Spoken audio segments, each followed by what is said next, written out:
wind will create a dramatic entry, I think. There's one. And two.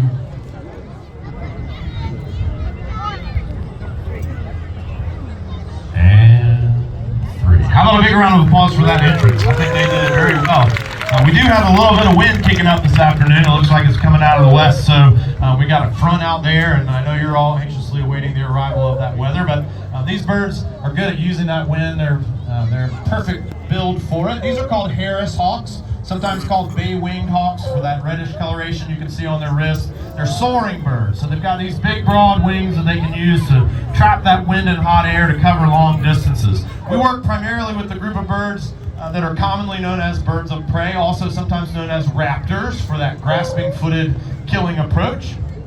And the Harris hawk is a great example of a raptor. Here in a few minutes we'll see them use those grasping killing tools on their feet to capture and kill their prey. But here in South Carolina we've got red-tailed hawks and red-shouldered hawks that are very similar in shape and size to these birds. But one of the unique things about Harris hawks is that often you'll see more than one together outside of the breeding season. So a red-tailed hawk is pretty much doing its own thing right up until it's time to find a mate.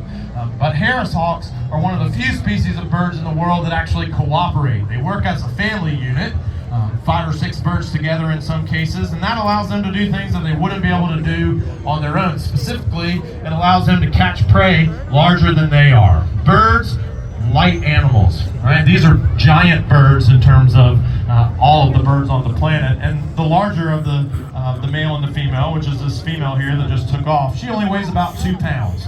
So typically, that would limit her prey to things like mice and rats, maybe a squirrel here and there, a small bird, snake, reptiles, amphibians, anything they might locate. But Harris hawks are actually predators of one of the largest rabbit species on the planet. They're called desert hares, giant jackrabbits, sometimes weighing as much as 5 or even 6 pounds.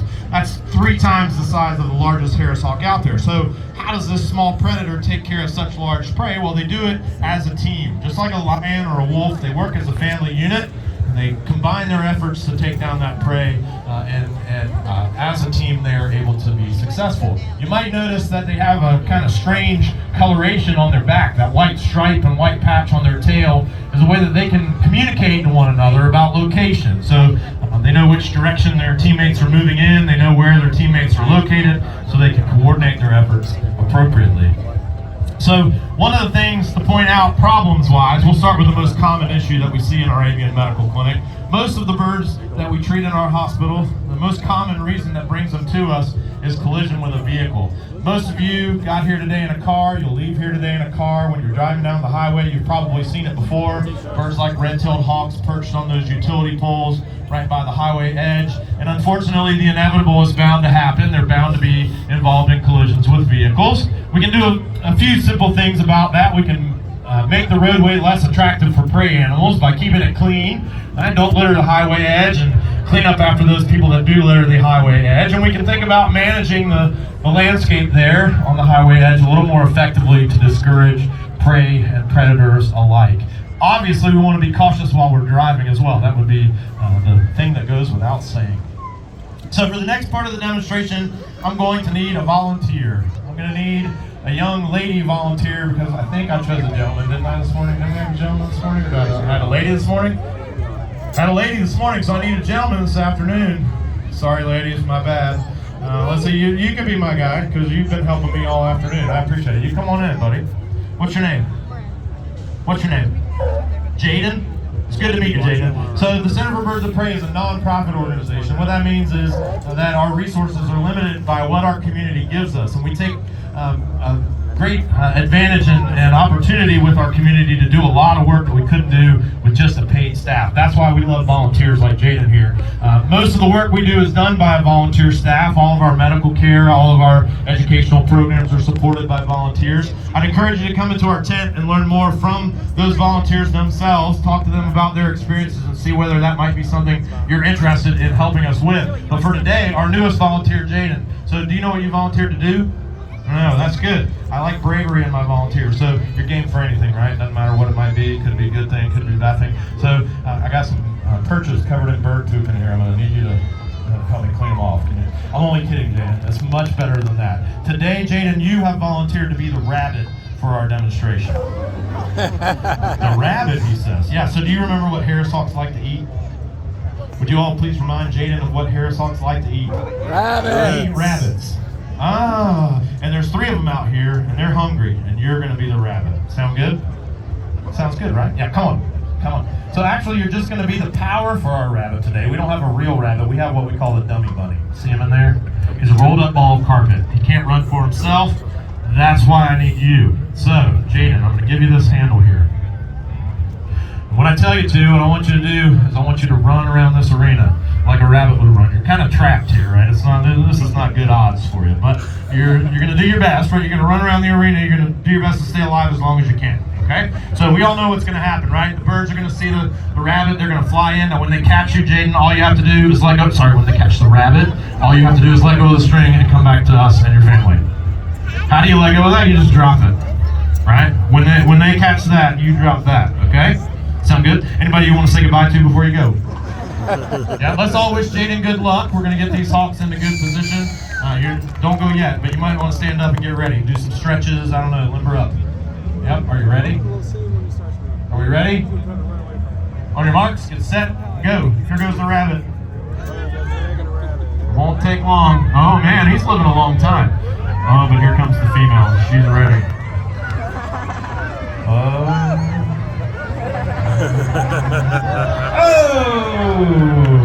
We have a dead rabbit. Let's all give Jaden a big round of applause. He made it all the way around the arena. Well done. Thank you for your help. You can rejoin your family. We appreciate you. So notice, as soon as one hawk caught the rabbit, the other hawk went in using its talons. Everybody's got their feet on the prey. They're all using those talons to puncture the prey and ultimately kill the rabbit. And then they would share in the spoils. They're mantling over the prey. They've got their wings spread out to potentially prevent any thieves out there in the environment from coming in to steal that food from them. We also have one conscientious objector, Harris Hawk, who is up in the tree, has decided he did not want to participate in the killing of the dummy bunny today. It's always interesting. These birds do whatever they choose to do during these demonstrations. And this bird that's in the tree over here is actually a 20-year veteran of Southeastern Wildlife Expo. This is his 20th year doing these programs with us. How about a big round of applause for the Harris Hawks? So one of the great things about working at the Avian Conservation Center, at the Center for Birds of Prey, is that we get to work with like-minded folks. It's another thing that's great about a festival like Southeastern Wildlife Expo. Lots of bird lovers out there for one reason or another. Right? You might love bird art, you might love bird hunting, you might just love watching birds. We all count ourselves as bird nerds at the Center for Birds of Prey. But what we also find is that quite often we gravitate to certain groups of birds for a variety of reasons. The next bird we're going to meet in the demonstration is one that without question is the most popular amongst all of our staff in terms of how much we like working with them, in terms of how much we like talking about them. They are fantastic birds, highly intelligent, underrepresented in terms of their popularity in the community, and as we'll talk about, a group of high conservation concern, one that we have very commonly here in South Carolina, one that you've probably seen before, and looks like we're after our powwow, we'll be ready to get them out of the box. This is the black vulture. Black vultures are one of 2 species of vultures found here in South Carolina, one of 23 species of vultures currently found on planet Earth. Unfortunately, just the word vulture kind of brings a negative response from a lot of folks. But as we'll talk about, really great birds in a lot of ways and highly important to us here on planet Earth. First thing I noticed is that he gets around a lot differently than the hawks did. While he does have that broad soaring wing, he's excellent at efficient flight, he's very comfortable on the ground. He can spend a lot of time walking and running. He doesn't have those grasping talons that we saw in the predatory birds. He has longer, flatter feet that allow him to walk comfortably around a carcass on the ground. Pretty quick on his feet, if you will. He's got that same curved beak that he needs for tearing food into smaller pieces, just like the hawks did. But, again, in his case, none of that prey is going to be alive. He's what we call an obligate scavenger. Really only eats things that are already dead. Doesn't matter what it is, any kind of animal protein is good for him as long as it is no longer alive. Some of the other adaptations that we might see, that bald head, something that we see in vultures around the world. We know that's great for cleanliness, but it's also an important tool in many cases for communication. Vultures are social animals, just like you and me. They hang out in groups, they communicate with one another all the time about a wide variety of things. But unlike us, and unlike most birds, vultures lack a voice box. They don't have what's called a syrinx in birds. They can't make complicated sounds. They make a couple of hissing, grunting noises, but that's it. So that creates a unique opportunity where body language takes on a much more important role in communication. So the way they move themselves and something as simple sounding as the color of the skin on their face can be critical information to share with other vultures. I'd invite you to come into our tent after the demonstration and meet the lesser yellow-headed vulture, a species native to South America. Beautiful yellow and red and orange, all kinds of colors on their head. And that's important information that they share, all because they're bald. They can see the coloration on the other bird's head. So I want to talk just a minute about vulture conservation. We're very fortunate here in South Carolina that we have healthy vulture populations. We have two species, the black vulture and the turkey vulture, both very common, arguably growing populations. They're doing very well here in North America, but the unfortunate reality of the rest of the world is that of the 23 species of vultures on our planet, 14 of them, that's more than half, are currently considered endangered or critically endangered. Vultures are in crisis on planet Earth. Their populations are collapsing all around the world, and the consequences are dire. If you think about it for a moment, what happens if we don't have vultures? Well, a lot of folks, when asked that question, think immediately, well, if we don't have vultures, nobody eats the dead stuff, and that creates big problems. But actually, the problem is that there are lots of other scavengers out there that would gladly eat the dead stuff. And when the vultures disappear, those other scavengers proliferate. And those other scavengers are things like dogs and rats. And unfortunately for humans, dogs and rats spread what we call zoonotic diseases. Those are diseases like rabies that can jump from one animal to the human animal. And vultures, really great at removing disease-causing agents from the environment.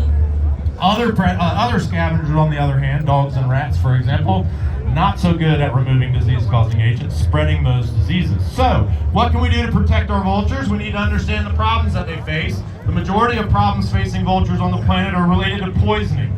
And here in North America, the poison of concern is lead. So here we are at Southeastern Wildlife Expo, a group of hunters and fishermen and conservationists and art lovers, and wildlife is the common thread.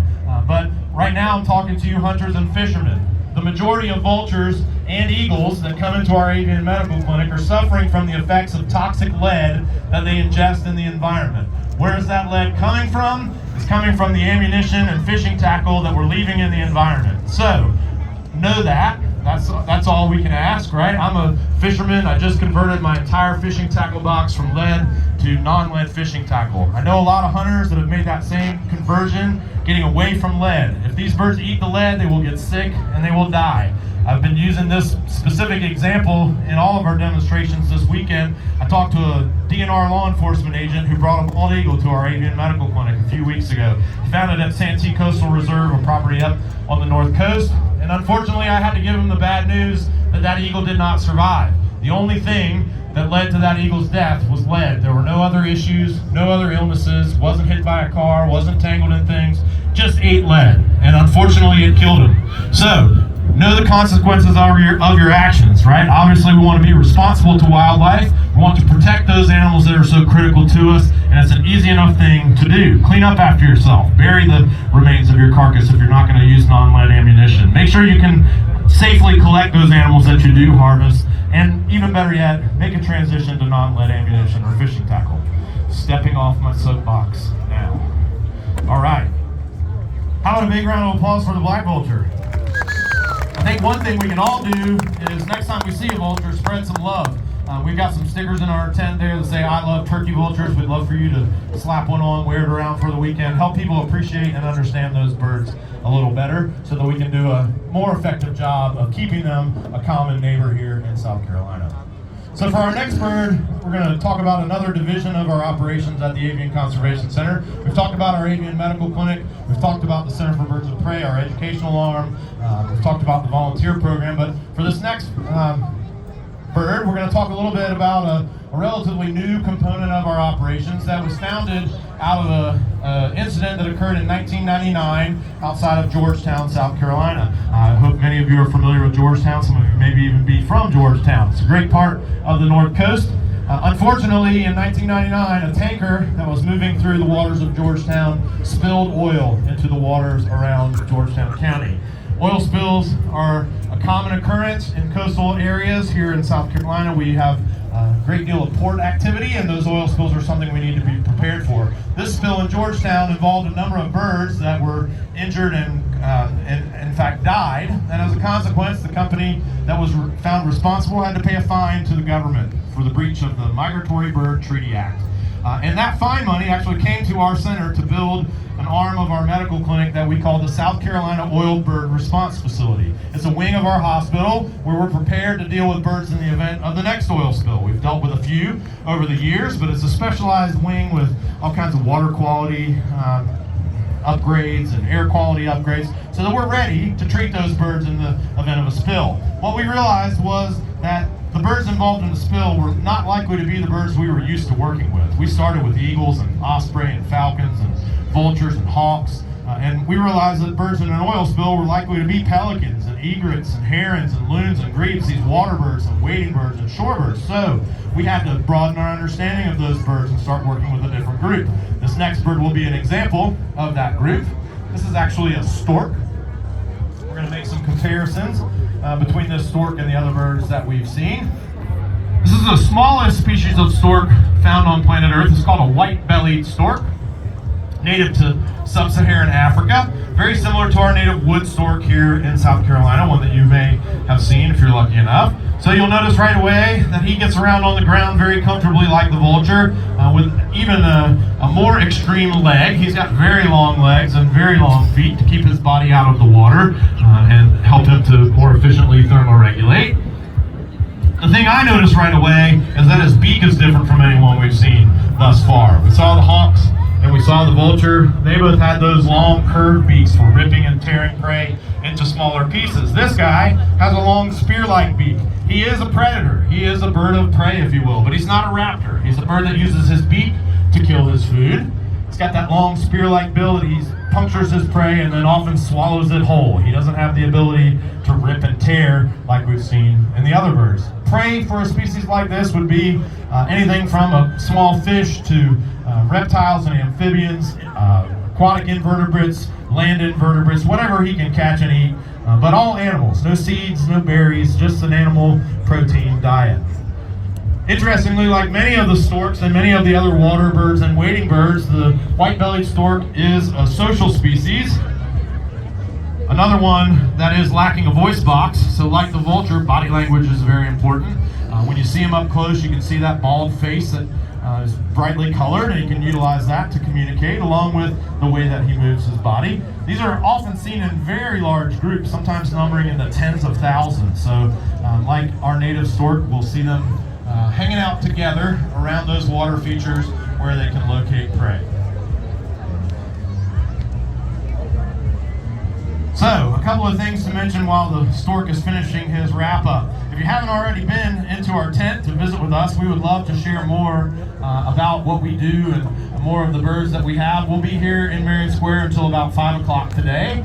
You can come through the tent and learn more about all the birds that we brought with us and learn more about the center. I've mentioned already that we are a volunteer-driven organization, and that means we need you and your help from everything from finding injured birds in the community and getting them to our medical facility, all the way down to providing that medical care or providing educational programs. If you're interested in how you might get involved through our volunteer staff program, we've got some sign-up sheets in there. We've got a training coming up next month. We'd love to bring you into our family, into our team. How about a big round of applause for the white-bellied stork?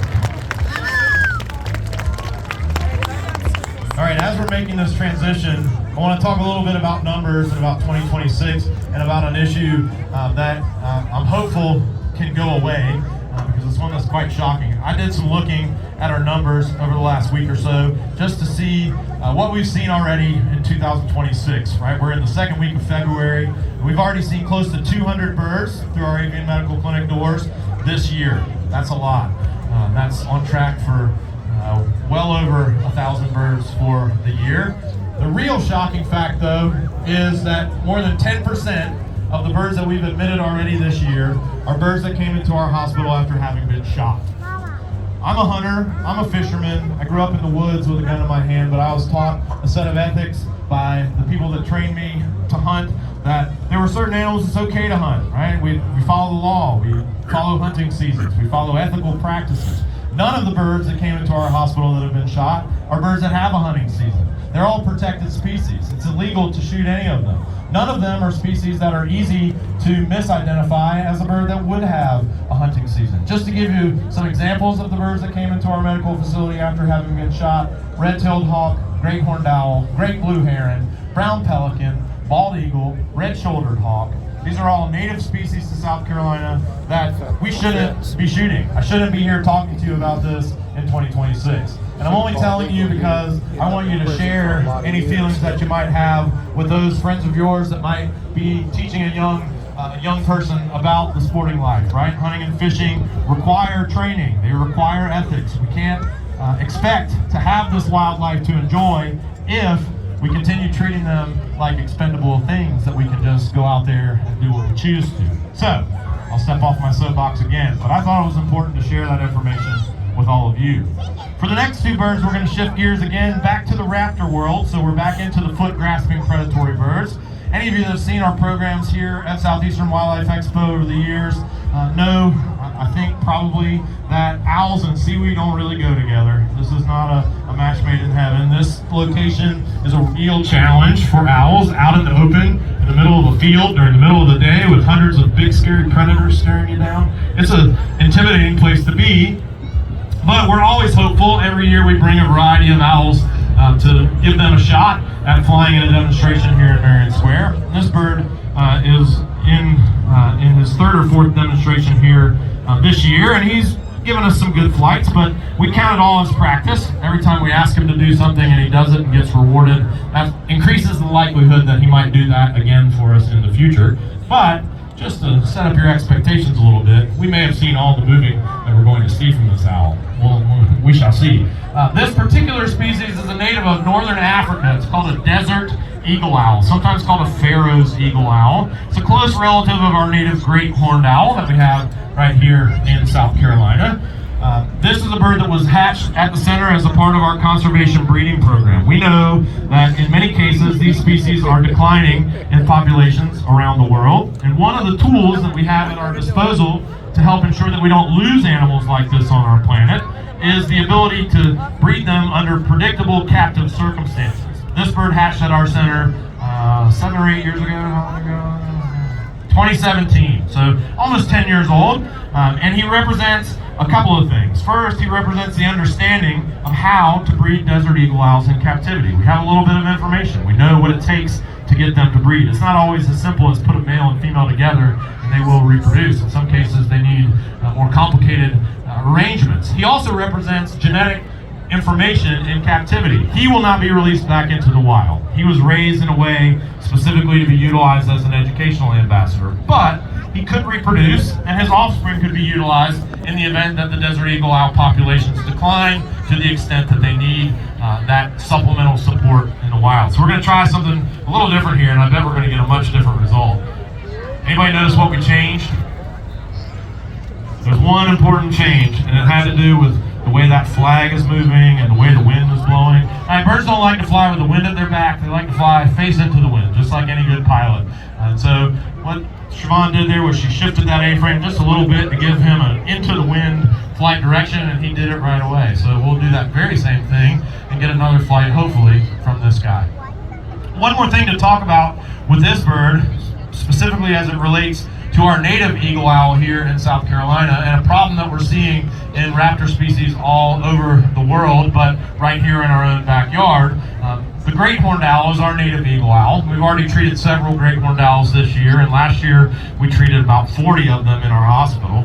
Many of those 40 that we treated last year were birds that were suffering from poisoning. We talked earlier about lead poisoning, and we know where that's coming from, and we know what we need to do about that. The poisoning that these owls are suffering from is a little different. It's what we call rodenticide poisoning. So, how many of you share your home landscape with rodents? Who lives with rats and mice? Yeah, and how many of you are blissfully ignorant to the fact that you share your home landscape with rodents?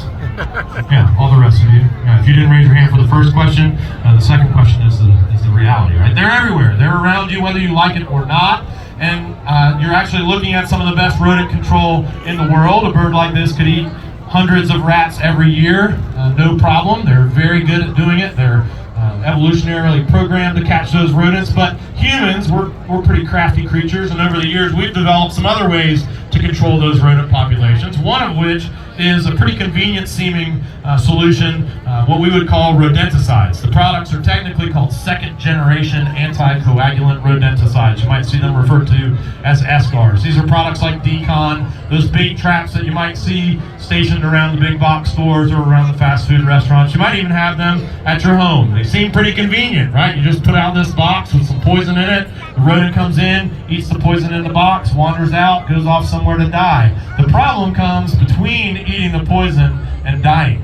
And that problem is that rodent becomes quick and easy food for a predator like an owl or a hawk or a dog or a bobcat or a fox. And unfortunately, the toxin that we anticipated killing the rodent with then kills the predator. We treat this far too often in our hospital, and it's another problem that has a very easy solution. Those products are things that we should not be using. There are lots of great ways to control rodents.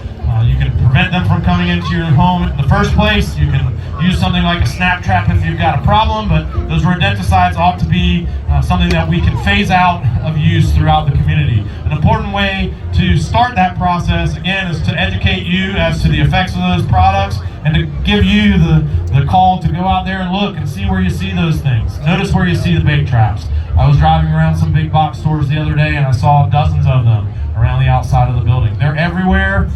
We can't fix it until we all know what the problem is. I guess I gotta get off my soapbox again. That's 3 times in one demonstration. All right, we've got another little owl that we're going to share with you. And again, this is his first, his debut here at Seaweed. He's flown in one other demonstration this year, but this is his first trip. This is another African species, this one from south of the equator. It's called a northern white-faced owl. It's one of what we call the screech owls or the scops owls. It's a group of owls that are known for their small size, but similar to the eagle owl in a lot of ways. Those feather tufts on the top of the head, the plumicorns, we call them. Why have those things sticking up on top of your head? We think it's largely a camouflaging adaptation. It allows them to hide from predators. Even though this guy is a bird of prey, right? He goes out and catches and kills things all the time. That doesn't prevent him from becoming prey for other predatory animals. He is very small, weighs about 200 grams, a little less than half a pound, and he needs to be conscious of the presence and possibility of being eaten by a predator. And those feather tufts help him to hide when he's out there in the woods, if you will. Looks a little more like a tree or twigs sticking out of the branches and so on. We start small with these birds because, again, we don't know whether or not they're going to do what we ask. It's again a very stressful environment for them, but this guy's shown some promise, so we ask him for short jumps and then we expand the distance a little bit. You'll notice that Justine is holding onto a line. That, again, is called a creance. That's a way that we can ensure that this bird doesn't fly off if he were to get startled. It's always about safety. Those birds that do fly loose during the demonstration are all wearing radio transmitters as well. So if they decide to take off, we can locate them and get them back safely. A lot of you might be wondering how we train these animals, just like the police officers that were out here earlier with the dogs and just like the Purina dog demonstration. This is all about positive reinforcement. We ask these animals to do something that they're likely to do. When they do what we ask, we reward them with something that they want. And when we do that over and over again, we get good results. It takes time, takes repetition, takes practice. And again, what you're seeing here is a little bit of that practice. Here in South Carolina, we have a close relative of the northern white-faced owl called the Eastern screech owl, a bird that you probably have in your backyard or at least your neighborhood. A bird about this size. They come in two different color morphs, a gray morph and a red morph. About the most obvious difference between this bird and an Eastern screech owl would be the color of its eyes. The screech owls have a bright yellow eye and the white-faced owl has a bright orange eye. All right, we'll get a couple more jumps from this guy. And we've got two more birds for you this afternoon. We're right on the edge of this weather, so I appreciate you all sticking it out. I can feel it coming.